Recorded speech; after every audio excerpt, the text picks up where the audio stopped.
വിരിഞ്ഞാല് ഞാൻ ഫേസ്ബുക്കിൽ ഇടുവേ ഈ തല ഇത് ഇല്ല വെട്ടം എനിക്കറിയാം ഇത് ഓക്കെ ബാത്റൂം എന്റെ മൊബൈൽ വെട്ടുണ്ട് വെട്ടിട്ട് പറഞ്ഞു ഞാൻ ഒരു താമരയിലും വിരിഞ്ഞ ഈ തല മൊട്ട അടിച്ചിരിക്കും അന്ന് തന്നെ ഉറപ്പാ.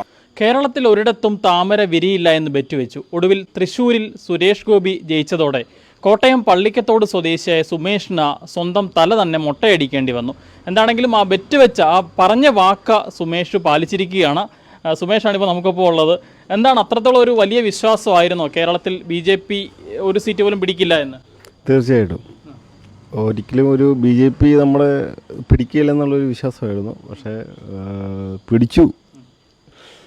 അതിൽ ഭയങ്കര വിശ്വാസം തെറ്റിച്ചു. ഉണ്ടായിരുന്ന മുടി പോയി.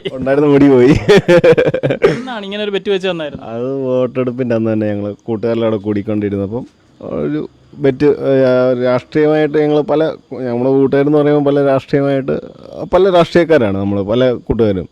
അപ്പോൾ അങ്ങനെ വന്നു കഴിഞ്ഞപ്പോൾ ഞങ്ങൾ രാഷ്ട്രീയം സംസാരിച്ച് കഴിഞ്ഞപ്പോഴത്തേക്കും ബെറ്റ് വെച്ച ഒരു രീതിയായിരുന്നു. ആരാണ് ഈ പണി തന്നാരാണ്? ഈ വീഡിയോ എടുത്തതാരാണ്? വീഡിയോ എടുത്തതാണ് ഈ മഹാനാണ്. മനഃപൂർവ്വമായിരുന്നല്ലേ? മനഃപൂർവ്വം എന്ന് പറയാൻ പറ്റത്തില്ല. ഞങ്ങളിതുപോലെ സംസാരിച്ച കൂടെ ഞങ്ങൾ ഈ പറഞ്ഞ പോലെ പല രാഷ്ട്രീയ പാർട്ടിയിലുള്ളവരാണ്. അപ്പം ഈ പറഞ്ഞ പോലെ ഞങ്ങൾ തമ്മിലൊരു ബെറ്റ് വെച്ചു. ഞങ്ങൾ രണ്ട് രാഷ്ട്രീയത്തിലായിട്ട് നിൽക്കുന്നതാണ്. ഞങ്ങൾ ചുമ്മാ ഒരു തമാശ രീതിയിൽ ഞങ്ങളങ്ങ് പറഞ്ഞതാണ്. പിന്നെ ഞാൻ അന്ന് തന്നെ പറഞ്ഞു ഈ സാധനം ഇലക്ഷൻ്റെ അന്ന് വൈകുന്നേരം എനിക്ക് എത്രയും കോൺഫിഡൻസോടുകൂടി ഞാൻ അങ്ങ് ഒരു പ്രതീക്ഷയോടുകൂടി ഞാൻ പറഞ്ഞു. പക്ഷേ അങ്ങനെ സംഭവിച്ചു. പക്ഷേ പുള്ളി അന്ന് തന്നെ ആ വാക്ക് പാലിക്കുകയും ചെയ്തു.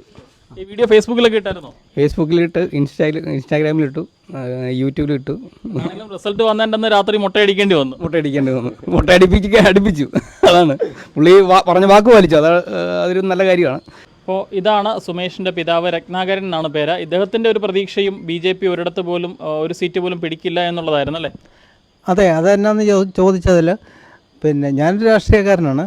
പക്ഷേ ഒരു MLA ഇല്ലാത്ത പാർട്ടി ഒരു MP ഉണ്ടാകും എന്ന് നമുക്ക് നമ്മുടെ ഒരു കാൽക്കുലേഷനിൽ സങ്കല്പിക്കാൻ മേലായിരുന്നു. കാരണം 7 MLA കൂടുന്നതാണല്ലോ ഒരു MP മണ്ഡലം. അപ്പം പിന്നെ ഒരു MLA ഇല്ലാത്ത ഒരു പാർട്ടിക്ക് ഒരു കാരണവശാലും ഒരു MP സൃഷ്ടിക്കാൻ സാധിക്കുകയില്ല എന്നാണ് നമ്മൾ ധരിച്ചത്. അതിനകത്ത് ഒരു പക്ഷേ നമ്മുടെ രാഷ്ട്രീയവും കാണും. CPM കാരനാണ്. അതെ, തീർച്ചയായിട്ടും.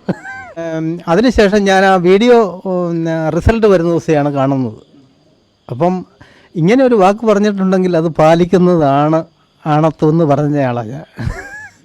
എന്താണെങ്കിലും ഇതാണ് സംഭവം. സുമേഷ് കോട്ടയം പള്ളിക്കത്തോട് സ്വദേശിയാണ്. തിരഞ്ഞെടുപ്പ് ദിവസം വൈകുന്നേരമാണ് സുമേഷ് സുഹൃത്തുക്കളോട് പറഞ്ഞത് കേരളത്തിൽ ഒരിടത്ത് പോലും താമര വിരിയില്ല എന്ന്. പക്ഷേ തൃശ്ശൂർ സീറ്റ് BJP പിടിച്ചതോടുകൂടി സുമേഷ് എന്താണെങ്കിലും പറഞ്ഞ വാക്ക് പാലിച്ചിരിക്കുകയാണ്. റിസൾട്ട് വന്ന ആ ദിവസം തന്നെ വൈകുന്നേരം അദ്ദേഹം തല മൊട്ടയടിച്ചു.